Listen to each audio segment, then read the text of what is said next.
Obrigado. Bom estar com vocês, meus queridos irmãos. Deixa eu começar com uma pequena história, até para eu poder me relaxar aqui um pouco vocês e principalmente a mim, né? A história é a seguinte: havia um professor de física extremamente renomado. A agenda dele era muito cheia. Ele, na verdade, nem sabia muito bem para onde ele ia. Todos os dias ele tinha palestras em determinados lugares e os temas eram muito similares, mas eram temas muito profundos, muito difíceis.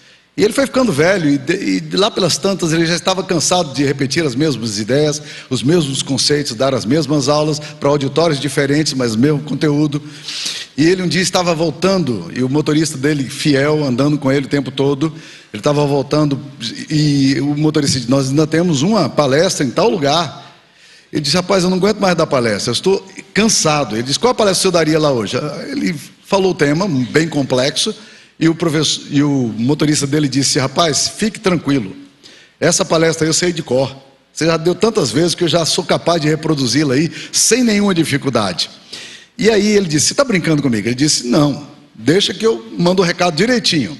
E eles trocaram então o capzinho ali, e lá vai o motorista dar a aula. E não é que o motorista se saiu muito bem? A aula dele foi perfeita, todo mundo achou ótima a aula.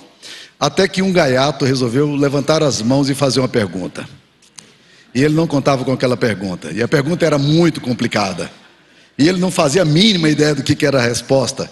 Ele virou e disse assim: pois bem, essa pergunta que você está fazendo é tão fácil, que eu não vou responder não. Meu motorista que anda comigo aqui vai responder para vocês. Vem cá. Eu estou quase fazendo a mesma coisa. Arival, prega aqui no meu lugar, vem cá. Ok, gente, eu queria falar com vocês sobre desencorajamento, mas a partir de um texto das Escrituras Sagradas. Vamos lá ver como é que o meu material vai funcionar aqui, ok? A partir de um texto das Escrituras Sagradas, mas antes eu queria falar um pouquinho para vocês sobre um dos problemas mais comuns que nós temos enfrentado hoje, que é a questão do desencorajamento, a questão do cansaço, a questão do estresse. E esse assunto é um assunto muito presente hoje. Aliás, tem um belíssimo livro publicado recentemente por um pensador sul-coreano, um filósofo sul-coreano que está aí no auge, e ele trabalha muito essa questão, o Shu Han, ele trabalha muito essa questão num livrinho chamado A Sociedade do Cansaço. E o que nós estamos percebendo hoje é o seguinte: nós estamos com a comunidade cada vez mais cansada. E esse cansaço, esse estresse, ele está afetando diretamente os pastores. Nós temos uma lista, eu tenho percebido alguns grupos de pastores, que eu espero que não esteja entre vocês, mas talvez esteja entre alguns de vocês. Um deles são os pastores desanimados. Os pastores desanimados é aquela pessoa que, por natureza, pela sua própria questão moral, ela é tendente ao desânimo. Você olha para ela, ela tem cara de desanimada. É como disse uma amiga minha: puxa vida, fulano de tal me dá preguiça, né? Existem pessoas que dão preguiça só de você olhar. São pessoas desanimadas por natureza. Talvez você tenha essa tendência a viver deprimido, a viver triste, a viver angustiado, a viver sempre desanimado com o trabalho. Um outro grupo que a gente encontra, e se vai numa progressão, é o grupo que eu chamo de desencorajados. Os desencorajados não são os desanimados. São aqueles que, por alguma razão, eles perderam o ânimo por causa de experiências negativas. O ministério, a vida, às vezes, pega a gente de uma forma tal que nós somos jogados numa situação que a gente começa a dizer o seguinte: eu acho que não vale a pena lutar mais não. Eu tentei de tudo, eu já criei todas as estratégias, eu já me esforcei, e parece que as coisas não andam, então eu não vou fazer mais nada. Esse é o desencorajamento. O desencorajamento, ele acontece exatamente quando você já diz que não dá para fazer aquilo que você acreditava que poderia ser feito. O terceiro grupo aí é o grupo que eu chamo dos displicentes. Esses são pessoas preguiçosas. Elas fazem o mínimo possível em tudo aquilo que tem que fazer. Então elas tentam descobrir o que eu posso fazer de menos. Nós trabalhamos hoje, estamos procurando trabalhar numa proposta ministerial nossa, num programa chamado OKR, né? Que é exatamente tentando ajudar os pastores a organizar a agenda. Um dos graves problemas que a gente tem na eficiência pastoral é que pastores facilmente perdem muito o foco daquilo que tem que ser feito. E eles se distraem com muitas coisas. E eventualmente trabalham muito, mas trabalham sem foco, sem objetivo. E aí o resultado disso aí é um resultado muito complicado, porque a pessoa que não tem foco, ela não sabe onde ela vai chegar. Aí fica naquele discurso da Dilma, né? Nós não vamos ter metas nenhuma, mas quando nós alcançarmos a meta, nós vamos dobrar a meta. Então é um negócio bem complicado. E nós precisamos ter cuidado com a nossa agenda. Marque a sua agenda. Crie na sua agenda determinadas atividades que você precisa fazer e faça isso. É muito importante ter foco. Eu até defendo a tese de que pastores deveriam trabalhar apenas 44 horas por semana, só. Porque eu acho que eles seriam mais efetivos, desde que nessas 44 horas eles tivessem foco no que eles fazem. Foco mesmo. Não ficar no WhatsApp o dia inteiro, não ficar no Facebook, no Instagram, que é um negócio que consome um tempo tremendo seu e te exaure energia, mas foco naquilo que é necessário, em que? Na oração, no estudo da palavra, no aconselhamento, na visitação. E eu te garanto, meu querido irmão, que se você tiver foco no seu ministério, você vai ter sempre uma lista imensa de to-do list, aquela lista que você precisa fazer todo dia. E é impressionante como nós temos atividades para fazer, mas se nós não temos focos, nós nos perdemos. E pastores displicentes ou negligentes, eles tendem a produzir muito pouco e fazer muito pouco, apesar de aparentemente trabalharem muito. Quarto perfil que a gente tem é o perfil dos pastores depressivos. Você já entra no caso de doença. Eu estou agora acompanhando um querido amigo meu, que ele está num quadro ansiolítico terrível. Ele simplesmente foi para o psiquiatra, tomou remédio, ele está catatônico, ele não consegue responder, e é um homem querido, de um ministério bonito, mas que no momento ele precisa de atenção e de cuidado. E ele está numa crise tremenda, porque apesar de ele estar nesse estado catatônico, ele se sente muito culpado de estar recebendo da igreja e não estar trabalhando. E ele fica numa crise imensa que ele precisa sempre estar falando para ele. Pastores também passam por dificuldades, pastores também passam por problema, né? Então nós precisamos olhar isso aí. E por último, a mim me parece o quadro mais sério, é o quadro de pastores descrentes, líderes descrentes, pessoas que por alguma razão perderam a capacidade de crer. Acho que o pastor Jeremias trabalhou muito bem esse tema aqui, quando ele estava nos exortando de fato a crer que esse evangelho aqui é o poder de Deus para a salvação de todo aquele que crê, que a mensagem que nós pregamos é uma mensagem poderosa. Mas o que fazer, como diz aquela música do Tomé da Fé, que diz o seguinte: o que fazer se o coração não consegue mais crer o que sabe ser verdade? O que fazer se a razão não consegue entender o porquê da tempestade? Então nós estamos vivendo um momento complicado. E um autor, um professor lá dos Estados Unidos, Jeremy Adams, ele escreveu uma tese interessante. Ele foi eleito o melhor professor do ano 2018.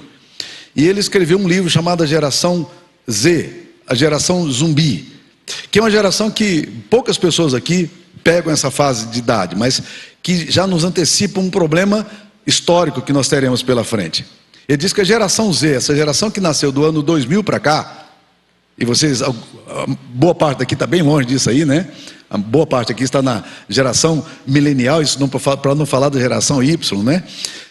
Mas essa geração Z é uma geração que está muito conectada tecnologicamente, mas ela não tem conexão relacional. Um dos problemas que eu tenho encontrado em plantadores de igreja é que eles não gostam de gente. Eles não gostam de relação, eles gostam de computador. Eles amam o celular. Eles vibram com o celular. E é impressionante como eles não conseguem largar o celular. Eles não conseguem conversar. Eles não conseguem se aproximar de ninguém, criar relacionamento. Então vai plantar igreja, que precisa de relacionamento, precisa de envolvimento humano, precisa de caminhar nas ruas. E aí eles não conseguem fazer. Porque eles já fazem parte desse sopro aí, dessa geração zumbi. O problema da geração zumbi, e o Jeremy Adams vai trabalhando isso aí, é que essa geração ela é uma geração menos educada, é uma geração mais deprimida, é uma geração sem os valores e esperanças que formaram a base ética da nossa sociedade, uma vida solitária, hiperconectada tecnologicamente, mas distanciada da família, da igreja e das comunidades. Para você ter uma ideia, no ano 2000, nos Estados Unidos, 50% dos moços tinham facilidade para se conectar com outros da mesma idade. Hoje, apenas 33%. A estatística é bem pavorosa. E a depressão tem aumentado significativamente. 63% nos adolescentes. O suicídio aumentou 56% entre 2007 e 2017. Nós estamos vivendo um problema muito sério. Nos Estados Unidos, o suicídio já é a segunda causa de morte entre os adolescentes, só perdendo para acidente automobilístico ainda. Mas é só uma questão de tempo. O que está gerando tudo isso em nós? Nós ficamos solitários e nós estamos cada vez mais desencorajados. E quando a gente vem para um congresso desse, eu morro de medo de congressos assim. E eu já participei de muitos. E eu sei o que acontece. A gente começa a fazer as inevitáveis comparações. Puxa, o pastor Jeremias tem um ministério tão abençoado, o pastor Ival, olha lá a igreja dele. E a gente começa a perder aquela compreensão de que nós somos uma comunidade e que nós precisamos nos encorajar um ao outro. Rick Warren fala o seguinte, que sucesso gera competição, mas fracasso gera comunidade. E nós precisamos entender essa questão da comunidade, como é que nós podemos trabalhar. Existem duas formas de você envelhecer. A primeira forma, como diz o Eric Erickson, é a seguinte: você envelhece com celebração, com alegria, com contentamento, ou você envelhece amargo, ressentido e chateado com a vida, culpando a vida, culpando a igreja, culpando a sociedade. Às vezes eu encontro pastores que eu falo, rapaz, por que você ainda está no ministério? Porque eles culpam o ministério o tempo todo, culpam a igreja o tempo todo. E eu digo, para que você tem que estar nesse pastor aí, cara? Eu saí daqui de Anápolis para ir aí, ele disse, Samuel, é muito difícil encontrar pastores com 40 anos de ministério que estejam felizes no ministério. Não é triste um negócio desse? Pior do que isso, meu querido, para mim, a pior forma de envelhecer é envelhecer com amargura. É chegar no final da vida e dizer, não valeu a pena. Não valeu a pena. Então nós precisamos da graça de Deus, nós precisamos trabalhar, e Deus precisa trabalhar isso no nosso coração e nós precisamos vencer, né? E pensando em tudo isso que eu falei, eu fui por um texto das Escrituras Sagradas, que é o texto que eu gostaria de caminhar com vocês na palestra de hoje e na palestra de amanhã. Eu queria falar para vocês sobre a perspectiva do encorajamento no livro de Ruth. O livro de Ruth é um livro muito interessante. Eu queria ler com vocês aqui alguns versículos aqui do capítulo 1, versículo 1, que diz o seguinte, Ruth 1, versículo 1. No dia em que julgavam os juízes, houve fome na terra. Nós estamos falando aqui, meus queridos irmãos, de um período ali em torno de 1100, 1200 antes de Cristo. E um homem de Belém, de Judá, saiu a habitar na terra de Moabe com sua mulher e seus 2 filhos. Este homem se chamava Elimeleque, sua mulher Noemi. Os filhos chamavam Malom e Quilion, efrateus de Belém de Judá, vieram à terra de Moabe e ficaram ali. Morreu Elimeleque, marido de Noemi, e ficou ela com seus 2 filhos, os quais casaram com mulheres moabitas. Era o nome de uma Orfa e a outra Ruth. E ficaram ali quase 10 anos. Morreram também ambos, Malom e Quilion. Ficando assim a mulher desamparada dos seus 2 filhos e do seu marido e 2 noras. Então se dispôs ela com as suas noras e voltou para a terra de Moabe, da terra de Moabe, porquanto nesta ouviu que o Senhor se lembrara do seu povo dando-lhe pão. Saiu, pois, ela com suas 2 noras do lugar onde estivera, e indo elas caminhando de volta para a terra de Judá, disse-lhes Noemi, ide, voltai cada um à casa de seu pai, da sua mãe, e o Senhor use convosco de benevolência como vós usastes com os que morreram e comigo. O Senhor vos dê que sejais felizes, cada uma em casa do seu marido. E beijou-as. Elas, porém, choraram em alta voz e lhe disseram, não, iremos contigo, o teu povo. Porém Noemi disse, volta, minhas filhas, porque irias comigo? Tenho eu ainda no ventre filhos para que vos sejam por maridos? Tomai, filhas minhas, ide-vos embora, porque sou velha demais para ter marido. Ainda quando eu dissesse, tenho esperança, ou ainda que esta noite tivesse marido e houvesse filhos, esperá-los-íeis, até que viessem a ser grandes? Abster-vos-íeis de tomardes marido? Não, filhas minhas, porque por vossa causa a mim me amarga ter o Senhor descarregado contra mim a sua mão. Então de novo choraram em alta voz. Orfa com um beijo se despediu da sua sogra, porém Rute se apegou a ela. Disse Noemi: eis que tua cunhada voltou ao seu povo e aos seus deuses. Também tu volta após a tua cunhada. Disse porém Rute: não me instes para que te deixe e me obrigue a não seguir-te, porque aonde quer que fores, irei eu, e onde quer que pousares, ali pousarei eu. O teu povo é o meu povo, o teu Deus é o meu Deus. Onde quer que morreres, morrerei eu, e aí serei sepultada. Faça-me o Senhor o que bem lhe aprouver, se outra coisa que não seja a morte me separar de ti. Vendo, pois, Noemi que de todo estava resolvida a acompanhá-la, deixou de insistir com ela. Então ambos se foram, até que chegaram a Belém. Sucedeu que chegaram ali, toda a cidade se comoveu por causa delas, e as mulheres diziam: não é essa Noemi? Porém ela lhes disse: não me chameis Noemi, chamai-me Mara, porque grande amargura me tem dado o Todo-Poderoso. Ditosa eu parti, porém o Senhor, Yahvé, me fez voltar pobre. Por que, pois, me chamareis Noemi, visto que o Senhor se manifestou contra mim, e o Todo-Poderoso me tem afligido? Assim voltou Noemi da terra de Moabe, com Rute sua nora, a moabita, e chegaram a Belém, no princípio da cega da cevada. É um texto forte, é um texto de crise. Na verdade, a Bíblia tem muitos livros de crise. Se você ler o livro de Eclesiastes, o livro de Eclesiastes é o proto-existencialista. É o primeiro livro da história sobre existencialismo jamais escrito. Essa questão do filósofo Heráclito, da filosofia do vir a ser, que vem acontecer na época de Platão, o pensamento cíclico da história de Platão, tudo isso já estava lá, já está presente no livro de Eclesiastes.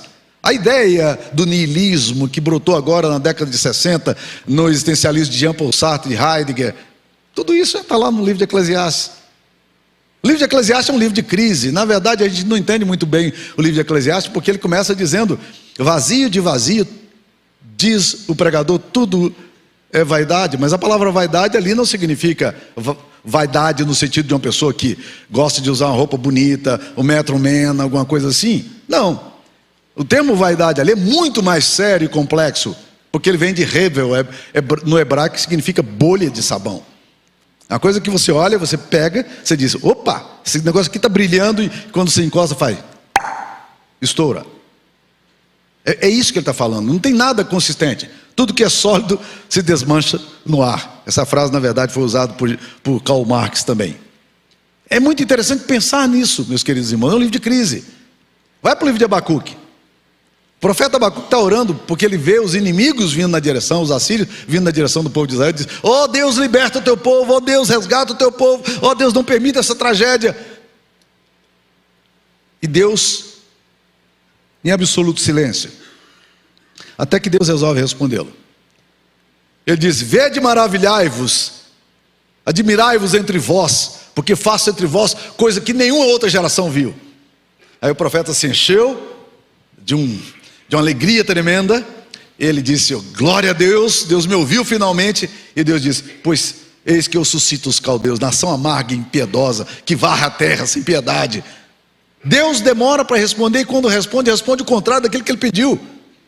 E ele tem que elaborar essa crise. O livro de Rute, meus queridos irmãos, é um livro de crise. Leia o livro de Rute para vocês verem. Na verdade, o livro de Rute é um testamento contra a situação de desespero e desencorajamento. E eu queria então pensar com vocês sobre esse livro de Rute, na perspectiva do desencorajamento. Eu queria trabalhar com vocês porque há uns dias atrás eu estava conversando com um amigo meu, querido, não é pastor, e ele me disse uma coisa que eu disse: querido, isso é muito sério. Ele disse: eu estou ficando velho, eu estou cada vez mais cético, mais cínico e mais grosso. Eu falei: essa não é uma perspectiva de um homem de Deus. Essa não deve ser a perspectiva nossa. Então, como enfrentar essa brutal realidade do desencorajamento? Como lidar com isso? O livro de Rute é um livro de dores, é um livro de crise. E eu sei o que é plantar igrejas, porque eu caminhei e caminho por esse processo há muito tempo. Em 1994, A PCA estava querendo um pastor para plantar igreja na região de Newark, em New Jersey, perto de Princeton ali. E eu fui convidado para ir para lá, pela Mission to North America. E eu fui para plantar igreja e havia um grupo base ali de 13 pessoas. Depois de 4 meses de muito esforço, a minha igreja tinha crescido bastante, metade dela tinha me largado. Literalmente, metade dela. Tinha 6 casais, 3 foram embora. E eu estava ali desesperado com aquele negócio, eu nunca tinha visto aquilo. Aquilo me angustiava e eu comecei a me perguntar, cara, por que eu estou aqui nos Estados Unidos? O que eu estou fazendo? O que me trouxe para cá? Os meus motivos foram corretos?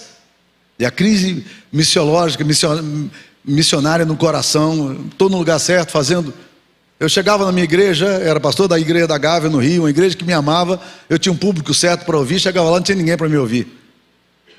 Eu saía distribuindo folheto na rua e chorando. Um dia, depois dessa ruptura de 3 casais que saíram de uma vez da igreja, eu falei para Sara, bem, eu preciso orar, eu preciso buscar a Deus, eu estou mal. Ela estava muito mal também. Me lembro da minha filha, que foi membro dessa igreja aqui, a Priscila. Ela tinha 6 anos de idade e ela, vendo a tristeza da gente, um dia ela chegou e falou, pai, não fica triste não. A Bíblia diz que onde estiver 2 ou 3 reunidos em meu nome, o Senhor vai estar. Nós somos 4. Eu, você, mamãe e o Mateus. Eu disse, bem, eu preciso gastar um tempo com o Senhor, eu preciso ouvir a voz de Deus, está muito pesado. E me lembro direitinho de pegar a Bíblia, eu fui jejuar, eu disse, eu não converso com ninguém hoje, eu vou ficar no quarto, sentei lá no quarto, no cantinho, humilhado e quebrado. Eu queria ouvir o Senhor. Peguei uma caneta, uma folha, um bloquinho, levei para lá, a Bíblia, era o que eu queria. Eu precisava ouvir a Deus. Eu orava e lia a Bíblia. Eu orava e lia a Bíblia. Eu orava e lia a Bíblia. Fala comigo, Senhor. Eu preciso ouvir tua voz. Fala comigo, Senhor. Fala comigo, Senhor. Até que eu bati num texto que transformou minha história e me levantou. Esse texto é um texto que se encontra em 1 Coríntios capítulo 9, versículo 10. Se eu fosse pentecostal, eu diria que Deus me falou. Mas como eu não sou pentecostal, eu sou reformado, eu vou falar uma outra coisa para você. Deus me falou o seguinte, né? Entenderam? Essa questão de semântica é complexa, cara, né? Vamos lá. 1 Coríntios 9, 10. Olha o que a palavra de Deus fala a nós, pastores.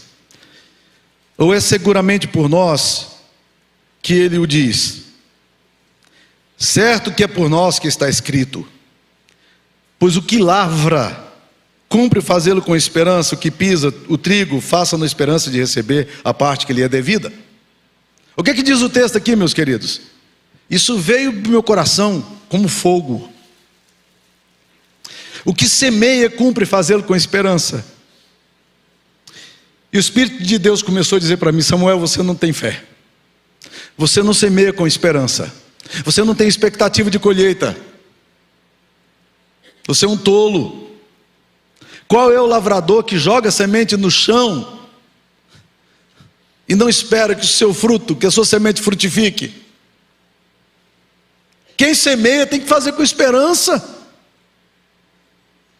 Talvez esse seja um dos grandes problemas da nossa vida. Nós não cremos no poder da palavra.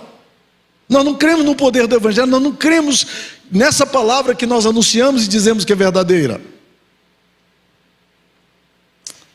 Então o livro de Ruth vai me trazer para esse ponto aqui, para eu tentar entender um pouco. E quando você lê o livro de Ruth, você tem 4 capítulos. E cada um do capítulo, se você perguntar para mim o que diz o livro de Ruth, eu vou dizer, depende do capítulo que você está lendo. O primeiro capítulo de Ruth, o que nós lemos aqui é o seguinte: a vida é uma tragédia. Leia a história com atenção. É até irônico, porque é um teatro do absurdo o que acontece aqui. Onde é que ela mora? Ou morava? Belém. O que significa Belém? Casa de pão. Mas na casa de pão não tem pão. Não é irônico? Na casa de pão não tem pão. No coração dos homens que anunciam esperança não há esperança. No coração dos homens de fé e de espiritualidade não há fé nem espiritualidade. É ironia. Essa questão doida da vida. Eles mudam para um país que eles não gostam das pessoas. Os moabitas eram conhecidos porque as meninas moabitas eram horríveis no seu comportamento. Isso já vem da ancestralidade. Elas são descendentes de Ló. Moabe, os moabitas e os amonitas. E vem aí essa geração doida, de gente maluca. Aquilo desencadeou uma reação de quebra de valores na família. E não é maldição hereditária não, é quebra de princípio mesmo. E aquilo vai acontecer num dia quando Balaão, que resolve amaldiçoar o povo de Deus, Balaão diz: contra esse povo não vale encantamento, não adianta fazer macumba. Mas se a gente pode fazer uma outra coisa, a gente pode colocar as jovens moabitas para habitar no arraial. Gente, eu tenho pensado muito nesse negócio. O diabo não pode fazer mal para a gente, mas o pecado pode. E aí ele coloca meninas, jovens moabitas, que não tinham nenhum valor no meio do arraial do povo de Deus. E aquilo vai uma praga desgraçada naquele povo, e vai matando gente, e vai morrendo gente. E na minha concepção aquilo ali é uma doença venérea no deserto, que não tem cura, aquilo vem e mata mesmo. E milhares de pessoas morrem na maldição de Baal Peor. Que coisa horrível. Esse povo aqui é para esse lugar que Elimeleque leva os seus filhos para morar, e a sua esposa, para um país que eles não gostam, de uma língua diferente e de um Deus diferente. O Deus deles era Quemos. Bem, aí eles vão para lá. A gente não sabe, a Bíblia não entra em detalhes de como Elimeleque morreu, mas ele morreu. Mas é bom pensar o seguinte: a média de idade de um homem na idade média era 32 anos. Alguém aqui tem mais de 32 anos? Pois bem, você já está na vantagem se você vivesse na idade média, né? 32 anos você morria, a expectativa de vida sua. Elimeleque morreu cedo, muito jovem ainda, mas tinha 2 filhos. Talvez com 30, 40 anos de idade, provavelmente 40 anos de idade. E ficou os 2 meninos ali. 10 anos eles ficam morando em Moabe. E aqueles meninos chegam à idade de arrumar namorada. Quem que eles arranjam namorada? As namoradas moabitas. Terrível, mas é o que tem. Vamos casar. Casaram com 2 meninas, Orfa e Ruth. Mas logo depois, se você acha que a tragédia poderia já ser demais, logo depois acontece ainda outro incidente pior. Morrem os filhos. Morrem os 2 filhos. E aí Ruth fica com quem? Com as suas 2 noras, e se dá bem com as noras. Para aqueles que acham que sogra não se dá bem com a nora, é só os filhos morrerem que ela vai se dar bem com você, né? Pronto, acabou o problema, né? É mais ou menos como uma pessoa que diz que não tem, que quer um casamento sem problema. Você quer uma vida sem problema, meu irmão? Paulo diz: olha, não te cases, né? Está escrito, né? Quer ficar livre de preocupação, não te case. Quer casar, né? A gente arranja mulher ou homem para resolver um problema que a gente não teria se vivesse solteiro, né? No caso aqui, o que a gente encontra? As 2 noras afeiçoadas a Ruth, uma relação de amizade profunda. Mas Ruth está desencantada com a vida. Noemi está desencantada com a vida. Ela está vivendo uma relação de profunda crise com quem? Com Deus. Tanto é que ela não se esforça para que as meninas venham com ela para se tornarem parte do povo de Deus, da herança do povo de Deus. Diz: volta para o seu Deus. Porque para ela, voltar para Quemos ou estar com Yahvé, tanto fazia, era tudo a mesma coisa. O coração dessa mulher de fé, Noemi, é um coração destroçado. Um coração que não crê. Como muitas vezes nós vivemos no nosso pastoreio e na nossa vida pessoal. Nós não cremos. Por quê? Porque a vida nos pegou de um jeito tão profundo. As dores que vieram sobre nós são tão violentas que a gente não está sabendo como elaborar todos esses conflitos, essa dor. E aí gera em nós cinismo, incredulidade, ou como aconteceu no caso de de Salomão, que Salomão, depois que perde a relação com Deus, ele não apenas entrou no cinismo e na incredulidade, mas entrou no epicurismo. Vamos para a farra. Noemi era uma mulher de caráter, mas Noemi perdeu a referência do Deus sagrado, do Deus de Yahvé. Aliás, ela nunca deixou de crer. Vocês já pararam para pensar nisso? Noemi não deixou de crer, não. O problema de Noemi é um problema que nós temos. Nós não deixamos de crer. O problema é a construção que a gente vai fazer desse simbólico da divindade em nós. A questão não é se você crê, mas que Deus é que você está olhando na sua história. Como é que você percebe Deus? Bem, ela tenta despedir as duas noras. Órfã, despede-se e volta para casa. O que não era uma experiência muito fácil. Mas Ruth diz: olha, eu vou te seguir. E ela faz uma declaração de fé impressionante, porque ela fala, olha, quando ela diz: eis que a tua cunhada voltou do seu povo, Noemi fala para ela, e aos seus deuses, também tu volta após a tua cunhada. Vai embora, volta para os seus deuses. Ela disse: não me instes para que te deixe e me obrigue a não seguir-te, porque onde quer que fores, irei, onde quer que eu pousares, ali pousarei. O teu povo é o meu povo, e o teu Deus é o meu Deus. Curioso, Noemi é uma mulher que está tendo uma espiritualidade toda quebrada, mas no meio daquela espiritualidade toda quebrada, Ruth é capaz de identificar um Deus completamente diferente do Deus dela, e ela tem uma percepção da sacralidade que a própria sogra, que é judia, não tem. Ela diz: eu quero o teu Deus, eu não quero o meu Deus, não. Eu não quero os meus ídolos, eu quero o Deus que você tem. Eu vou te seguir, vou andar com você. Bem, voltam as duas.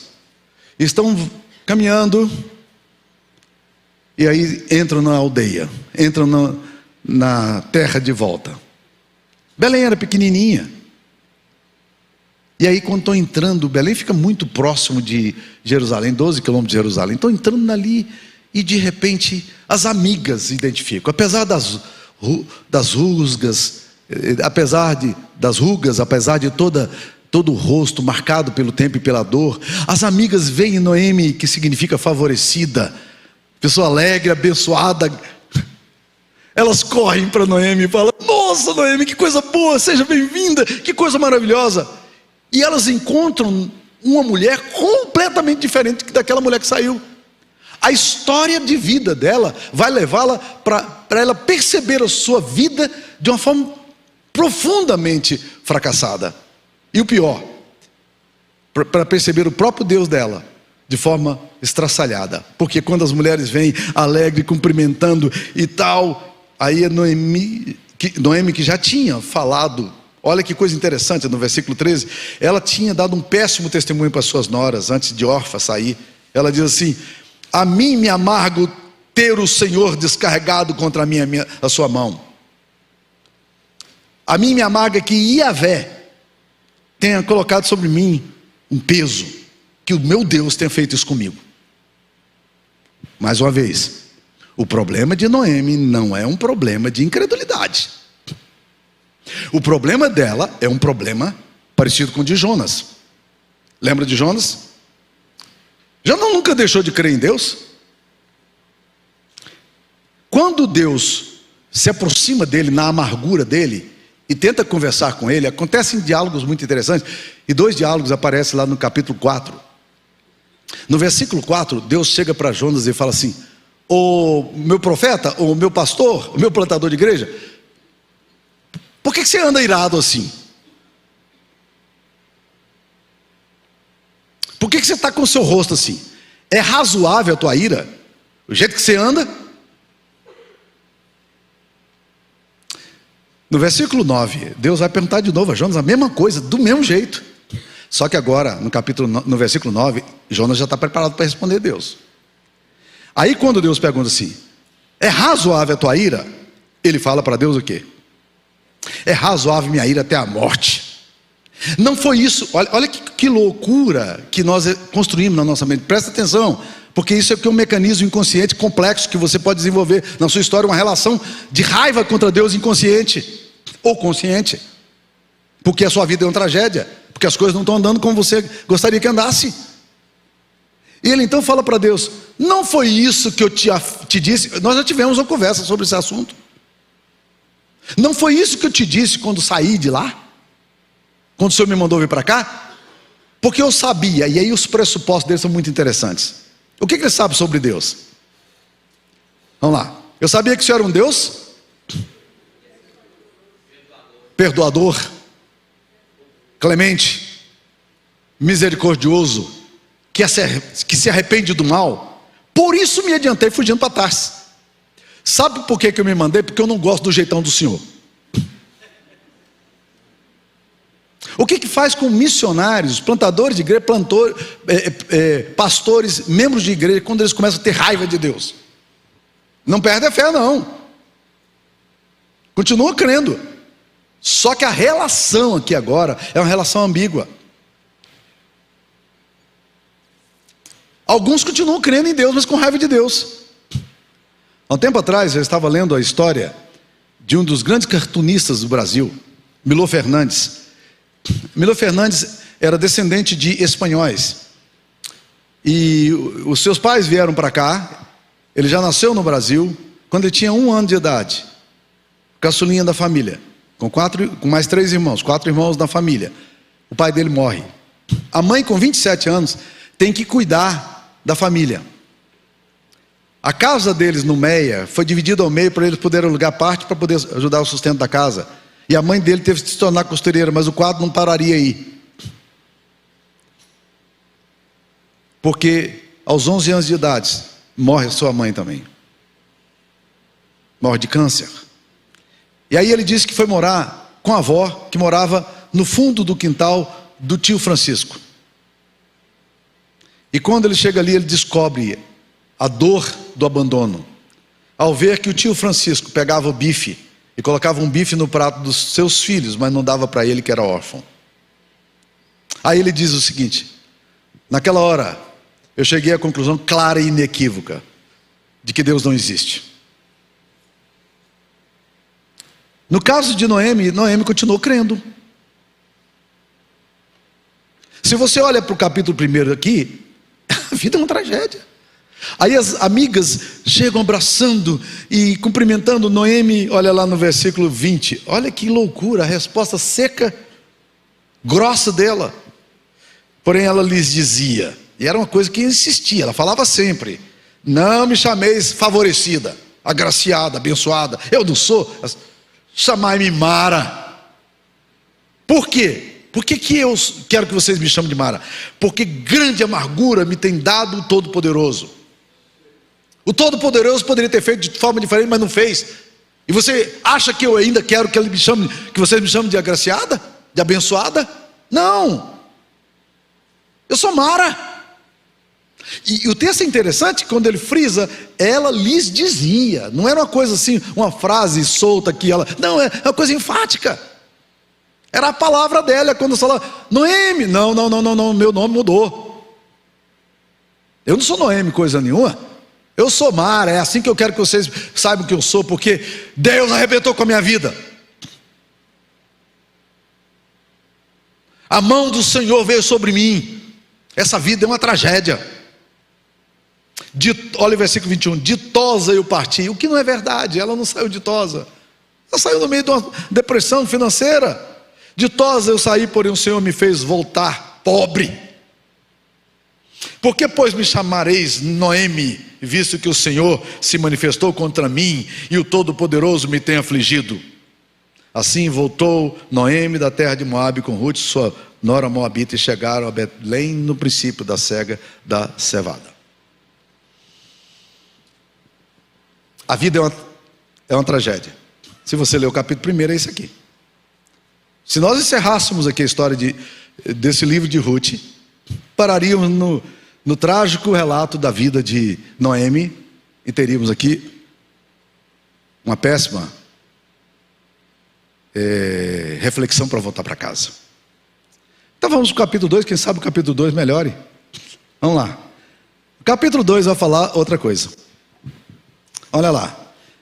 Tinha Noemi um parente de seu marido, e aqui eu vou explicar para vocês o que acontece. Senhor de muitos bens da família de Elimeleque, o qual se chamava Boaz. Cara ricaço, bem posicionado, solteirão, tá lá. Ruth, a moabita, lhe disse a Noemi: deixa-me ir ao campo, apanharei espigas, era a época da colheita, né? Atrás das que me favorecer. Ela lhe disse: vai, minha filha. Tem duas leis aqui que a gente precisa entender. Primeiro, havia a lei do levirato. Eu vou ter que voltar nesse assunto, porque o levirato era uma lei muito complicada que nenhuma mente ocidental do nosso tempo vai conseguir entender. A lei era o seguinte: se você era casado com um rapaz, a moça era casada, né, e de repente esse rapaz morria, ela tinha que casar com o irmão dele.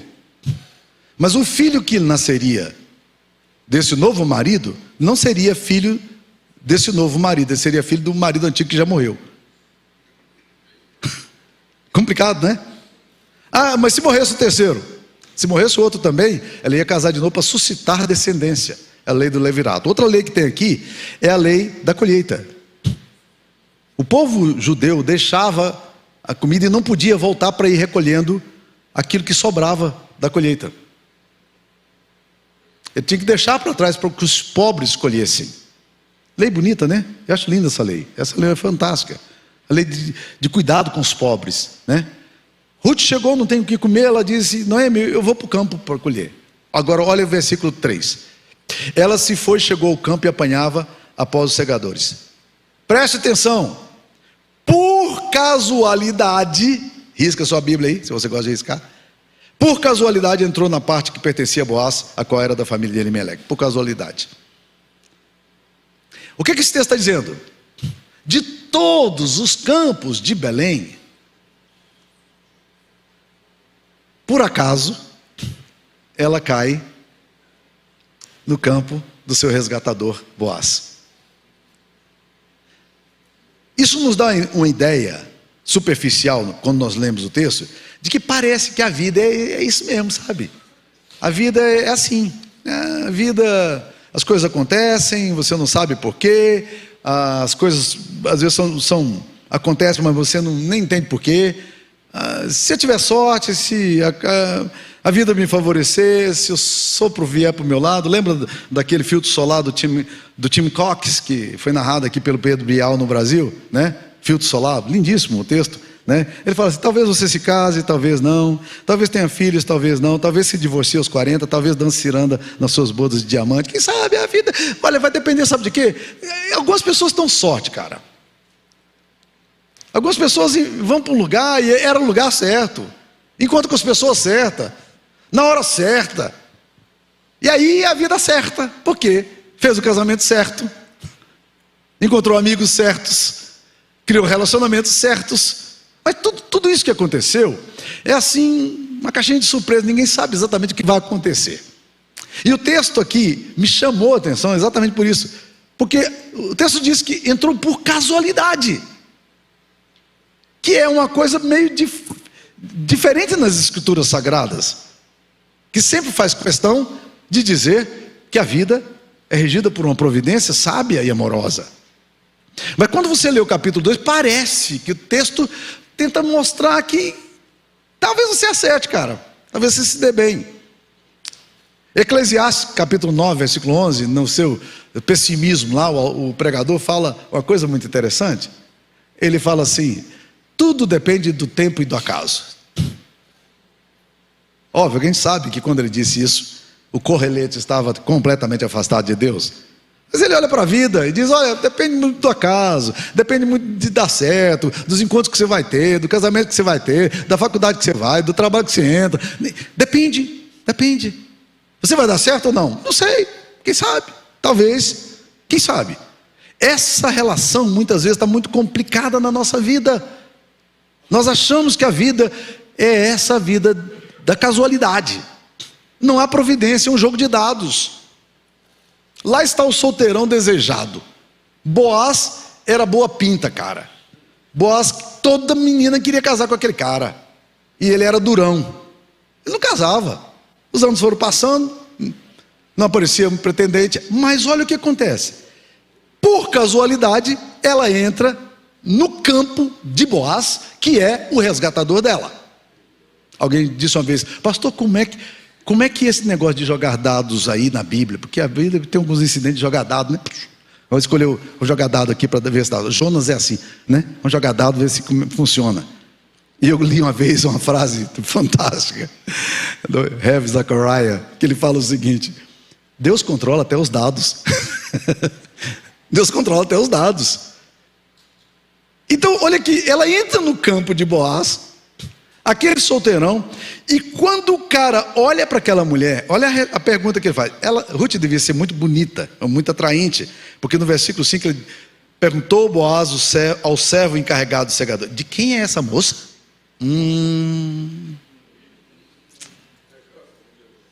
Quem é essa menina? É patrão? Não, eu queria saber quem ela é. Posso não? Não, claro que você pode saber quem é essa moça, né? Disse: não, essa moça moabita que veio. Ele disse: de fato, eu nunca conhecia essa menina aqui na aldeia, nas regiões aqui, né? Esses 55 quilos de filé mignon que está andando por aqui, eu nunca tinha visto esse negócio aqui antes, não. Que negócio fascinante esse negócio aqui. Vai lá. Aí Boaz, que é um empresário, que é um cara que, movido por lucro, ele começa a cometer tolices. Porque ele vira ele procura para conversar com ela, e ele então vira para ela e diz assim: eu já dei ordem aos meus servos para que cuidem de você. E ele, cá no privado, virou e disse assim: olha, vai deixando um pouquinho mais para ela, tá? Deixando um pouco mais. O fato é de que no final do dia, Ruth volta para casa, cara, com 17 quilos de cereal. Olha aí no versículo 17, né? Foi quase um efa de cevada, 17 quilos. Quando ela chega em casa com aquele pacotão de comida, né? Noemi olha entusiasmada e diz: onde você conseguiu isso? Ela disse: olha, é o seguinte, eu fui trabalhar no campo e não sei o quê. E sabe quem é o cara? O cara é Boaz. Ah, você sabia? Bendito seja o nome do Senhor. Olha aqui, ela começa a glorificar a Deus agora. Bendito seja o nome de Yahvé, que ainda não tem deixado a sua benevolência nem para com os vivos nem com os mortos. A fé dela começa a ressuscitar, começa a brotar. E ela disse: Noemi, esse homem é nosso parente chegado e é um dos nossos resgatadores. Presta atenção nessa expressão, resgatador, porque ela vai aparecer várias vezes no capítulo 4. E a palavra aqui é uma palavra fundamental na teologia da redenção. Ela é fundamental para a compreensão do resgate que é descrito no Antigo Testamento e no Novo Testamento, especialmente em relação a Jesus. É a palavra goel. Ele é um dos nossos goels. E é muito interessante que o texto diz aqui que ele então dá ordem para as pessoas: olha, não moleste, deixa um pouquinho mais, né? E aí ela passou a ter um lugar privilegiado ali. Noemi não é besta. Como mãe, como mulher, vivida, conviveu com 3 homens, né? Marido dela e mais 2 filhos. Ela sabe das coisas. E aí nós vamos para o capítulo 3. Porque o que agora Noemi vai fazer é o seguinte: ela vai dizer para você o seguinte, esse texto de Ruth, que a vida, meu querido, é dos espertos. Você tem que ser esperto na vida, presta atenção. Aí ela chega para sua nora e diz: minha filha, não hei de buscar-te um lar para que sejas feliz? Ora, pois não é Boaz, na companhia de cuja serva estivesse, um dos nossos parentes, ou um dos nossos resgatadores? Eis que essa noite ela limpará a cevada na A mulher está informada, cara. Mulher tem essas coisas, né? Antena ligada, né? Radarzão ligado. Ela diz: não, eu estou sabendo, vai ser a época da colheita e vai ser. Agora você vai fazer o seguinte, olha no versículo 3: banha-te, unge-te. Não é exatamente para quem vai para o campo colher cevada, né? Banha-te, unge-te, põe os teus melhores vestidos e desce a eira. Porém não te des a conhecer ao homem até que tenha acabado de comer e beber. Deixa ele beber um pouquinho de vinho para ele ficar animado, né? Porque ele já está animado para o seu lado. Com um vinhozinho, esse negócio aqui vai ser sopa no mel. Quando você lê esse texto aqui, você fala, rapaz, bem dizia a minha avó, quem não se ajeita por si se enjeita, né? Tem que cuidar. A vida tem que ser um pouco de malandragem, você tem que ter um pouco de esperteza, porque senão a coisa não vai dar certo, né? E eu quero voltar com vocês amanhã para tratar com vocês de cada uma dessas questões, da percepção que a gente tem sobre tragédia, a percepção que a gente tem sobre casualidade, o efeito que isso gera no desencorajamento, e a percepção que a gente tem na esperteza e o impacto que isso gera no seu coração. O fato é de que, aparentemente, esse negócio aqui só dá certo porque tem uma mulher esperta no jogo. Noemi é viva. E ela pega o solteirão de jeito. Ela pega Boaz de jeito. E Boaz aqui agora começa a ficar absolutamente caído. Porque ele vai e bebe. E versículo 7 diz que tendo comido e bebido, estando já de coração tanto alegre, veio deitar ao pé de um monte de cereal. Então chegou ela de mansinho, ele descobriu os pés e deitou-se. Deixou ele começar a roncar. Foi lá e puxou negócio, enfiou na cobertinha dele, quietinho ali, né? Quietinho, né? Sucedeu que pela meia-noite, assustando-se o homem, opa, esse negócio aqui do meu lado, né? Sentou-se e disse, assustando-se o homem, sentou-se, e eis que a mulher estava deitada aos seus pés. Que negócio? O que essa mulher está fazendo aqui do meu lado? Era exatamente a mulher. Ele disse, quem és tu? Ela respondeu, eu sou Ruth, tua serva, estende a tua capa sobre a tua serva, porque tu és resgatador. Chega perto. Vem cá, que eu te quero, né? Está entendendo a coisa? A Bíblia diz que ele não a conheceu aquela noite. Ali na frente você vai encontrar. Mas aí Boaz já está apaixonado por essa mulher, a coisa já não aguenta mais, e ele amanhece decidido. Aquele solteirão agora é quebrado. A estratégia de Noemi funcionou. Ruth deu certo. E agora ele tem um problema. Ele tem que resgatar, mas aí ele descobre, cara, que tem um outro homem antes dele para resgatar. Capítulo 4. E no capítulo 4, meus queridos irmãos, você vai encontrar essa nova história acontecendo. No capítulo 4, Boaz sobe a porta da cidade de manhã cedinho, e eis que o resgatador de que Boaz havia falado ia passando. Então lhe disse, ó fulano, chega-te aqui e assenta-te. Ele se virou e se assentou. Vem cá, fulano, precisamos ter uma conversa aqui. Ele disse o seguinte, olha rapaz, né? Ele pegou 10 homens como testemunha, diz a Bíblia aí, dos anciãos da cidade, e disse, vem cá, é o seguinte, você lembra aquela terra lá de Elimeleque, que é o nosso irmão, Noemi, a tomou da terra dos Moabitas e tem para venda? Sabe daquela terra? Cara, você, por lei, é você que tem que resgatar aquela terra. Aí, esse homem ficou muito entusiasmado com a coisa. Disse, claro que eu quero, vai anexar a minha terra, eu vou poder ampliar as minhas plantações, está ótimo, eu vou nessa. Aí Boaz disse, só tem um negócio. Quem comprar a terra tem que levar o pacote, tem que levar Ruth. E ele aqui dizendo assim, tomara que você não aceite, tomara que você não aceite, tomara que você não aceite. Aí ele disse, hã? Não, você tem que ficar com Ruth também, porque tem que resgatar a memória do seu marido. Aí ele disse, rapaz, eu vou consultar minha vontade. Vocês já fizeram isso? Vou perguntar para minha mulher se ela vai deixar, né? Se a minha vontade deixar, né? Ele nem foi consultar, ele já sabia quem era a mulher dele. Ele disse, não vai rolar, rapaz, minha mulher não vai deixar nunca. Resgata você. Yes! Era isso que eu queria. Pá, que coisa boa. Boaz está vibrando com esse negócio. Você quer mesmo? Quero. Então vamos lá, tira aí. O que você tem que fazer? Tirar o sapato. Pega o sapato aqui. Está escrito aqui no texto, né? Porque era assim que se fazia, né? Quanto a resgates e permutas. O que queria confirmar qualquer negócio, tirava o calçado e o dava ao parceiro, assim se confirmava o negócio em Israel. Vamos lá. Então, sapato para cá, sapato para lá, né? E agora, vamos para a galera. E a Bíblia diz que eles se casaram, né? E a coisa se cumpriu. Bem. O que eu queria dizer para você, meu querido irmão, é que essa história não pode acabar aqui. Sabe por quê? Porque, na verdade, o que esse texto vai nos mostrar é uma coisa maravilhosa.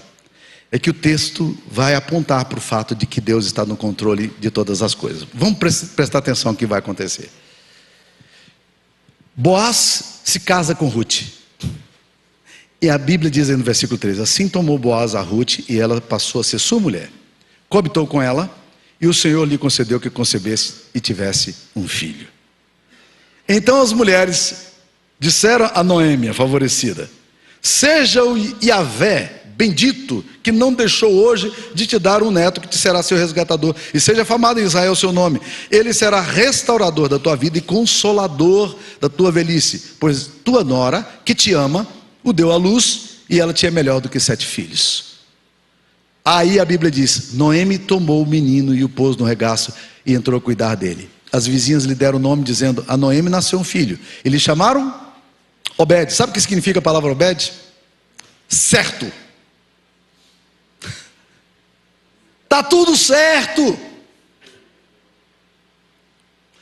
Não tem nada errado. A vida não é uma tragédia, a vida não é regida pelo acaso, a vida não é de esperteza. Deus está conduzindo a história.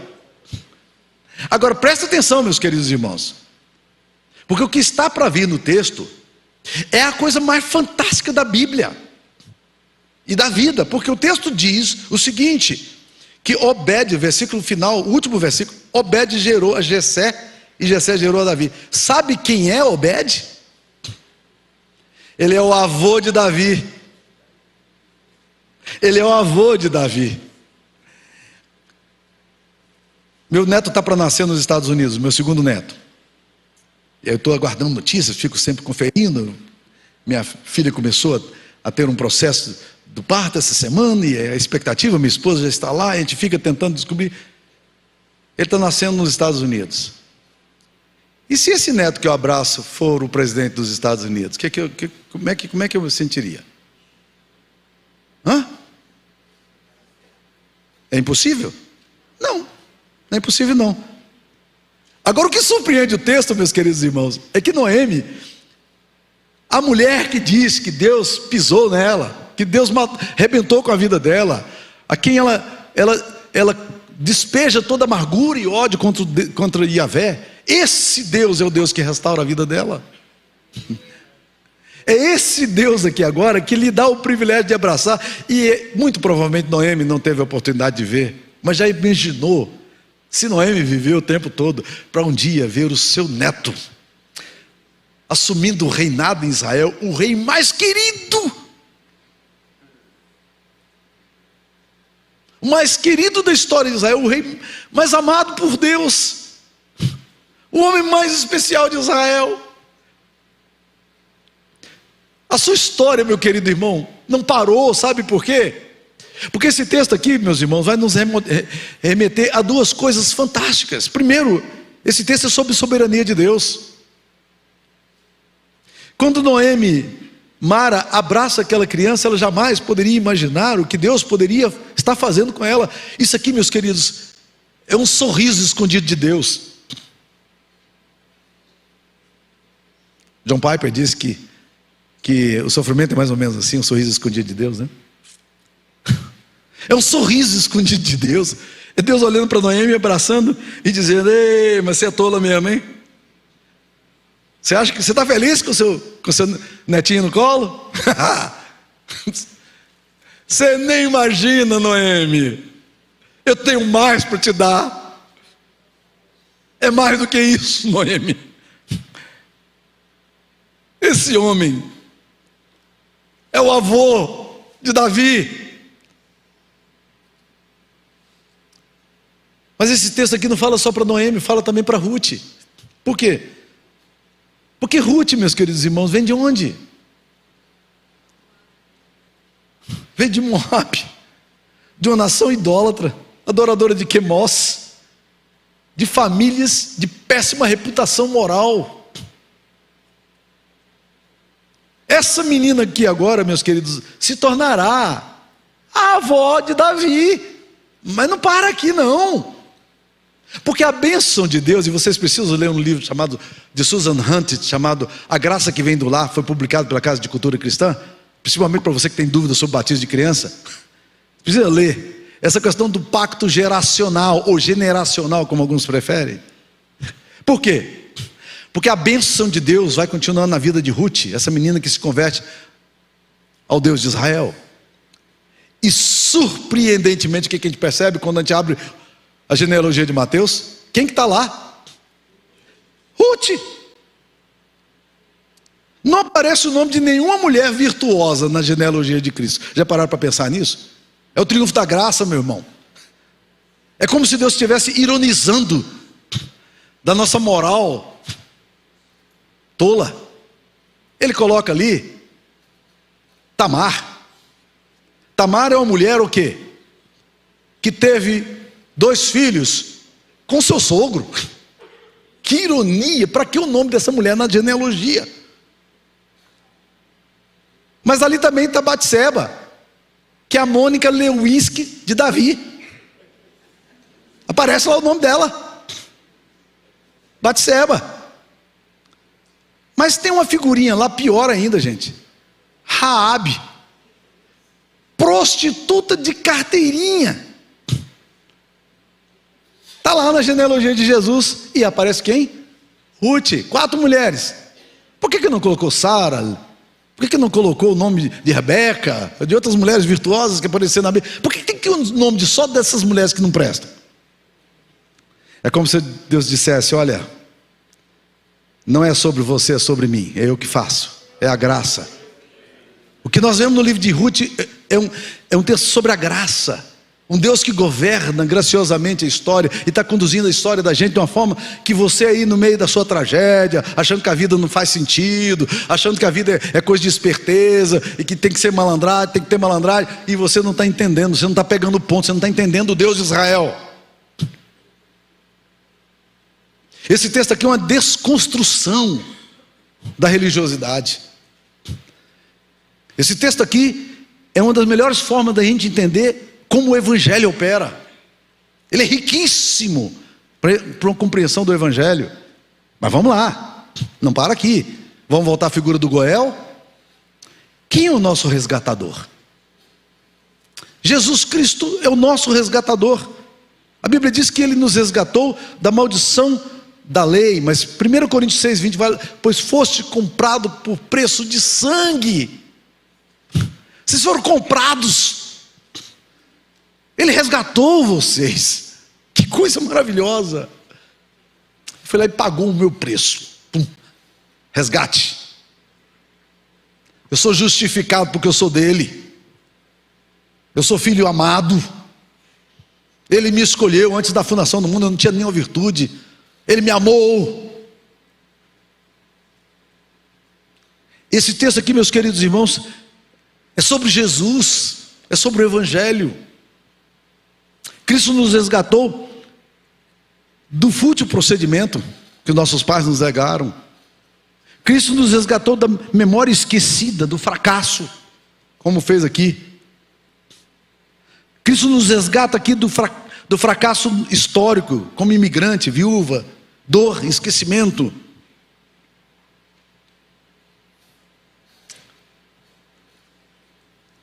Eu compartilhei para vocês a minha dor plantando igreja ali em Newark. A igreja está lá até hoje, graças a Deus, pela misericórdia do Senhor.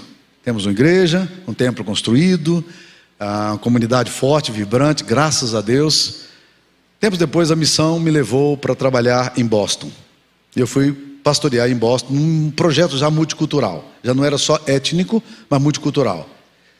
Fui trabalhar ao lado de um cara que seria depois o executivo pastor do Tim Keller, Terry Geiger, meu companheiro lá de ministério. E ali em Boston nós fomos a primeira PCA, Presbyterian Church in America.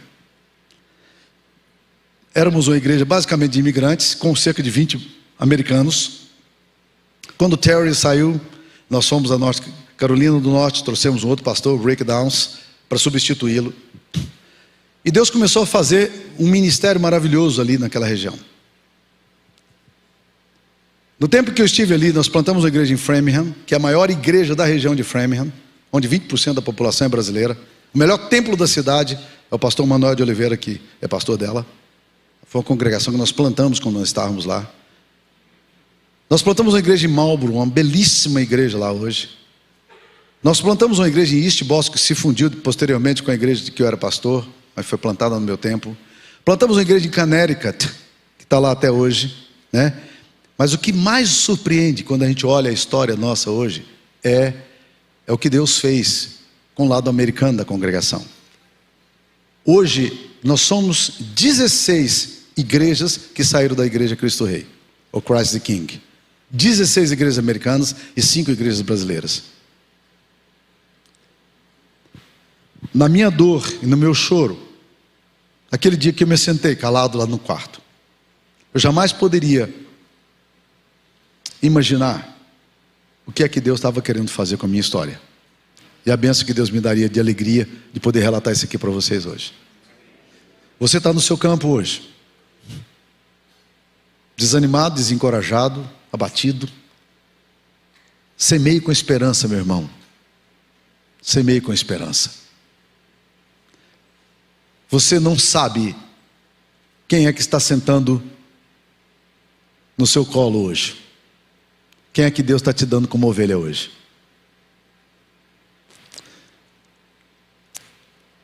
Há um senador negro, pastor da igreja batista em Chicago, chamado James Mix. Ele lançou uma campanha para resgate de prostitutas em Chicago. E a campanha era essa: quem salvou quem? Raabe salvou os judeus ou os judeus salvaram Raabe? Isso porque ele tinha um programa chamado Ladies of Night. Ele era um resgate de prostitutas. Quem salvou quem? Esse era o lema. Ele diz: quando você sai para pregar, você não sabe quem é que você está salvando. Quem é que Deus vai te dar como fruto? E ele diz: Raabe salvou os judeus salvaram Raabe uma vez, mas Raabe salvou os judeus 2 vezes. Raabe salvou os judeus que estavam como espias, mas a Bíblia disse que no sangue de Raabe passa o sangue de Emanuel, o Filho de Deus. Não é maravilhoso isso? A nós cumpre dar profundidade, a Deus cumpre dar largueza. Eu não sei o que Deus quer fazer com você e nem comigo, mas isso não é problema meu. Isso é problema de Deus. Onde Deus quer nos levar, eu não sei. Esse é problema dele.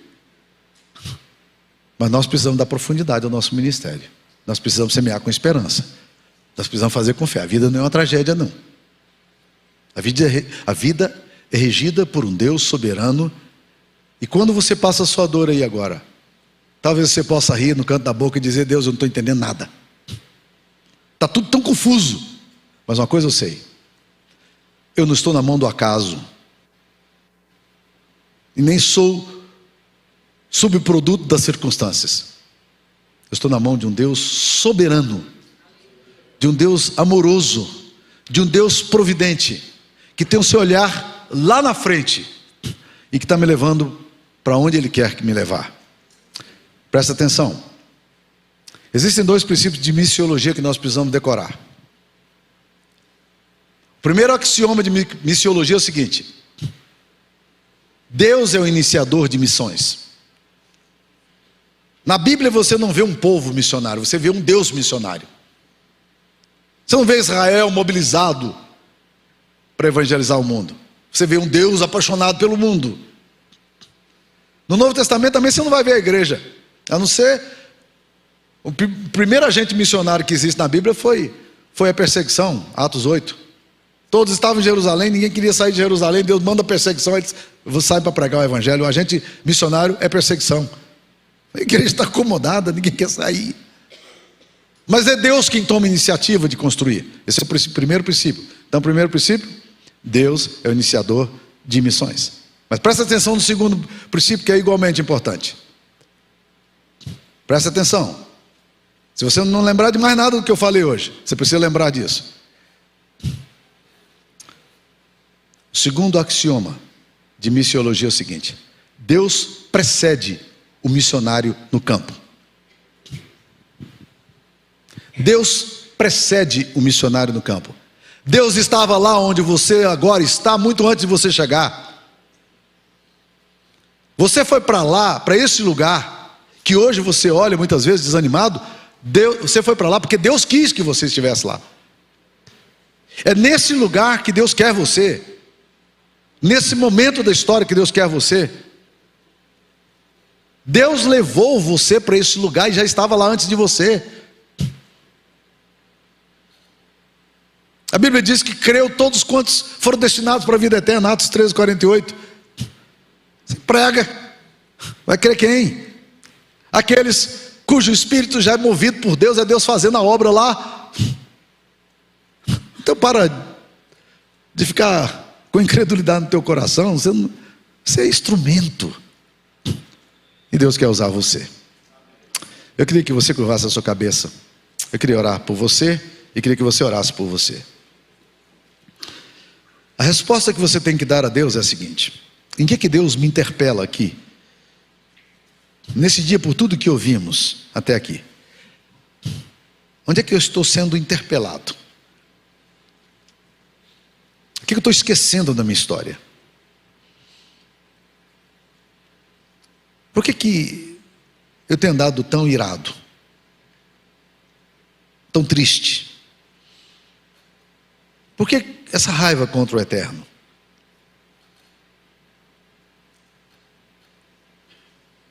Por que estás abatido a minha alma?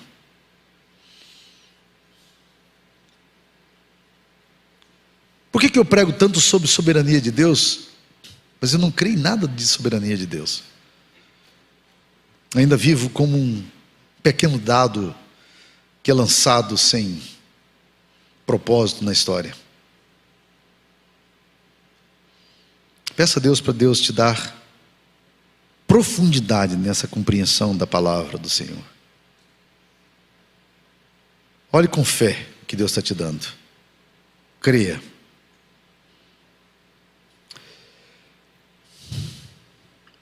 Senhor, o tema que o Senhor colocou no coração da liderança desse congresso é encorajamento. E certamente, Pai querido, isso veio porque o Senhor mesmo colocou isso no coração dessa liderança, para que tantas vidas pudessem ser abençoadas. Deus querido, que o fogo do Teu Espírito, a graça do Evangelho, as verdades das Escrituras Sagradas possam nos renovar aqui nessa tarde. Ó Deus querido, encharca o nosso coração de esperança. Deus, tira o nosso foco da dor, da tragédia, da casualidade, da esperteza, e dá-nos, ó Deus, um foco naquilo que o Senhor é, um Deus amoroso, bom, e um Deus providente e sábio. Nós queremos te louvar por Jesus, o nosso resgatador, que morreu na cruz pelos nossos pecados e nos deu uma identidade de filhos amados. Ó Deus querido, ajuda-nos em nome de Jesus. Amém, Senhor. Amém.